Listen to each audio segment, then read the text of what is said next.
नमस्कार। अब समांतर श्रेणी के प्रश्नावली एक का कुछ और प्रश्न लेते हैं। जैसे देखिए, यदि किसी समांतर श्रेणी का 11वां पद 38 और 16वां पद 73 है तो इस श्रेणी का 31वां पद ज्ञात कीजिए। इसके पूर्व मैंने समांतर श्रेणी के बारे में आपको अच्छे से समझा दिया है तथा उसका जो सूत्र है nवें पद के लिए an या tn बराबर a plus n minus 1d के बारे में आपको बता चुका हूँ। तो इसी प्रश्नावली एक से कुछ और सवाल को आज हल करते हैं। तो देखिए, सबसे पहले समांतर श्रेणी का nवां पद an बराबर क्या होता है, सूत्र को पहले लिख लेते हैं a plus n minus 1d। अब यहाँ प्रश्न में देखते हैं 11वां पद, तो 11वां पद या a11 बराबर कितना दिया है 38 और 16वां पद a16 बराबर कितना दिया है 73 है। तो श्रेणी का 31वां पद हमको क्या ज्ञात करना है, श्रेणी का 31वां पद बराबर हमको ज्ञात करना है। तो सबसे पहले 11वां पद देखते हैं। यहाँ पर n का मान 11 रखेंगे तो क्या हो जाएगा, a11 बराबर हो जाएगा a प्लस 11 ऋण 1 और d, क्योंकि यहाँ पर a और d परिवर्तित नहीं हो रहा है, प्रथम पद और सर्वांतर परिवर्तित नहीं हो रहा, क्योंकि किसी एक ही समांतर श्रेणी का 11वां पद, एक समांतर श्रेणी है उसका 11वां पद और 16वां पद दिया हुआ है हमें और 31वां पद हमें ज्ञात करना है। तो a और d यहाँ पर चेंज नहीं होगा। तो फिर ये बराबर क्या हो जाएगा, a प्लस 11 में 1 घटा है तो कितना है 10d। ये हो गया समीकरण हमारा। अच्छा, तो बराबर, इसके बराबर कितना दिया हमको दिया 38। ये हो गया समीकरण पहला। अब उसी प्रकार यहाँ पर 16वां पद a16 बराबर a प्लस 16 माइनस 1d बराबर हो जाएगा a प्लस 15d बराबर हमको दिया 73। ये हो गया हमारा समीकरण 2। अब समीकरण 2 में समीकरण 1 को क्या करेंगे, घटाने पर आप समीकरण को घटाना जोड़ना जानते ही हैं। तो कैसे करेंगे, इसमें a प्लस 15d बराबर दिया 73, समीकरण 2 a प्लस 10d बराबर है 38। ये हो गया समीकरण पहला। घटा देंगे, घटाने पर नीचे का जो समीकरण है उसका जो चिन्ह है वह बदल जाएगा। तो a में 1 घटा तो कट आ गया, ये कट गया। यहाँ 15 में 10 घटाएंगे बचेगा 5d बराबर, अब यहाँ पर कितना आ जाएगा 13 में 8 घटाया 5, यहाँ बचा 6 में 3 गया 3 तो 35 हो गया। तो d बराबर हो गया 35 और इसको पक्षांतर करके बटे 5, तो 5 कम और 5 सत्ते, तो d बराबर कितना आ गया 7। d सर्वांतर आ गया 7। यहाँ से a और d निकालेंगे हम पहले श्रेणी का, और अब d का मान कहाँ रखेंगे, d का मान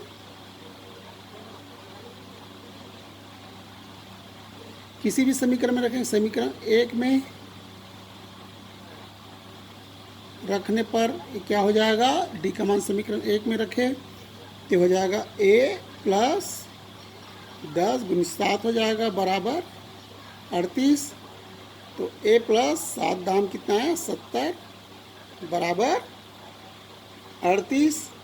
तो a बराबर हो जाएगा 38 माइनस 70 को पक्षांतर कर दिए तो a बराबर हो जाएगा 10 में 8 घटाएंगे तो 2, यहाँ बचा 6 में 3 घटाए तो 3 और चिन्ह क्या हो जाएगा ऋण।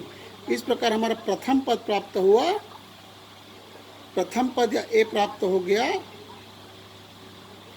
ऋण 32 और सर्वांतर d प्राप्त हो गया 38। अब देखिए, अब तो हमारा श्रेणी बन जाएगा इससे। अब श्रेणी का हमें, लेकिन श्रेणी बनाने, यहाँ पर श्रेणी बनाने के लिए नहीं बोला है, यहाँ पर बोला है श्रेणी का 31वां पद ज्ञात करो। तो 31वां पद A31 बराबर ये हो जाएगा, प्रथम पद रख देंगे। प्रथम पद कितना है, ऋण 32 प्लस ऋण 32 प्लस हो जाएगा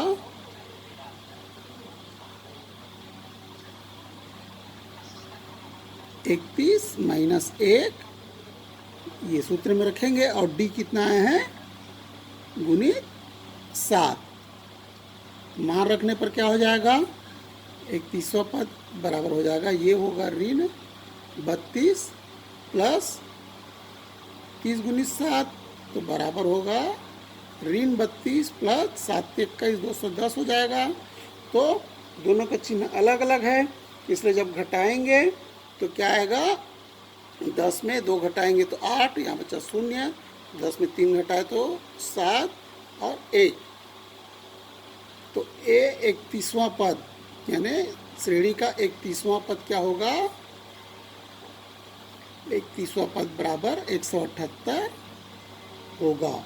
इस प्रकार से इस सवाल को हम हल करेंगे। इसी प्रकार से एक और प्रश्न ले लेते हैं, प्रश्नावली 1 का ही।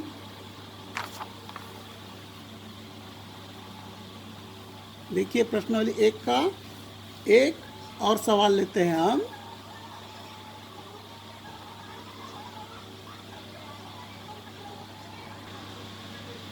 यहाँ देखिए, n के किस मान के लिए समांतर श्रेणियों 63, 65, 67 और 3, 10, 17 के nवें पद बराबर होंगे। यहाँ हमको 2 श्रेणियाँ दिया हुआ है। पहला श्रेणी क्या दिया हुआ है, पहला श्रेणी दिया हुआ है 63, 65, 67 और फिर अनंत तक, जहाँ तक भी जा रहा है श्रेणी में आगे। और दूसरा श्रेणी दिया हुआ है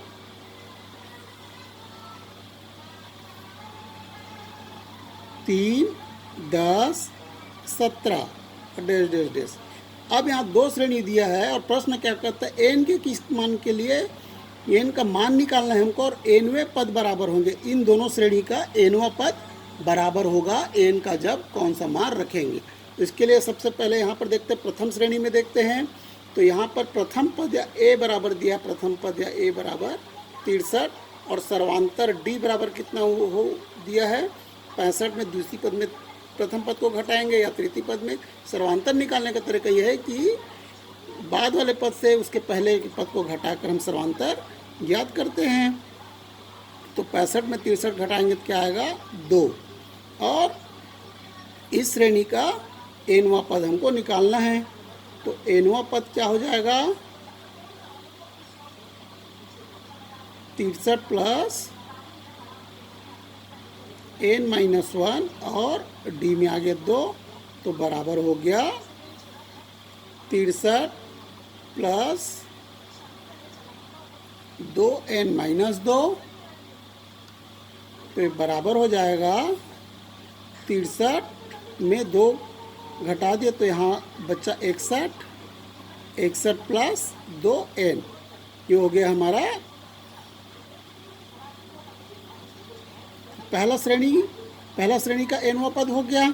अब दूसरे श्रेणी का nवां पद के लिए प्रथम पद यहाँ पर क्या दिया, दूसरे श्रेणी में 3 और सर्वांतर d क्या आएगा, 10 में 3 घटा दिए तो कितना है 7 आ गया। तो nवां पद, दूसरे श्रेणी का nवां पद क्या हो जाएगा 3 प्लस n-1 और गुणी हो जाएगा 7 गुना 7, तो 3 प्लस 7n 7 से गुना कर दिए ऋण 7 बराबर हो गया 7 में अब 3 घटाए तो क्या बचा यहाँ पे ऋण 4 प्लस 7n, ये बचा। अब ये हो गया दूसरा श्रेणी का nवां पद। अब प्रश्न हमारा कहता है nवें पद बराबर होंगे, तो यह दूसरा श्रेणी का nवां पद है। तो यह दोनों प्रश्नानुसार क्या है, यह दोनों क्या है, यह दोनों बराबर है तब n का मान हमको निकालना है। तो क्या होगा,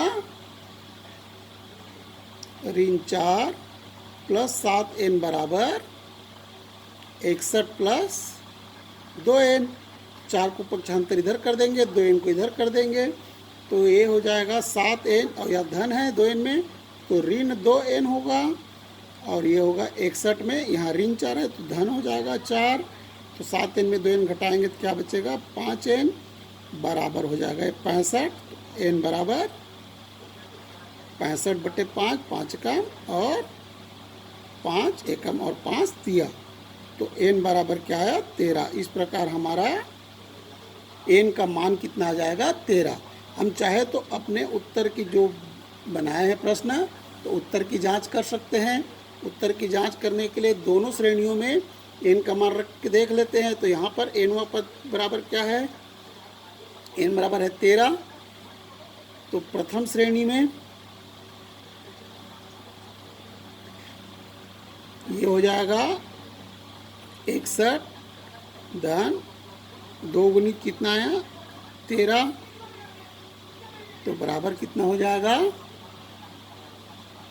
61 धन 13 दूनी 26, तो 6 1 7 और 6 2 8, 87 आया प्रथम श्रेणी का nवां पद। और दूसरे श्रेणी का nवां पद, दूसरे श्रेणी में nवां पद क्या आया है, nवां पद आया है ऋण 4 धन 7 और गुणा कितना होगा, 13, तो ऋण 4 धन 13 7 91। अब 91 में 4 घटाएंगे क्या आएगा, 87। इस प्रकार हम अपने उत्तर की जांच कर सकते हैं। दोनों श्रेणियों में nवां पद बराबर होगा। इस प्रकार से हम प्रश्नावली 1 के और अन्य सवाल को आसानी से हल कर सकते हैं। आपको यह समांतर श्रेणी समझ में आ गया होगा अच्छे से, और प्रश्नावली 1 आप आसानी से बना लोगे, ऐसा मुझे उम्मीद है। धन्यवाद।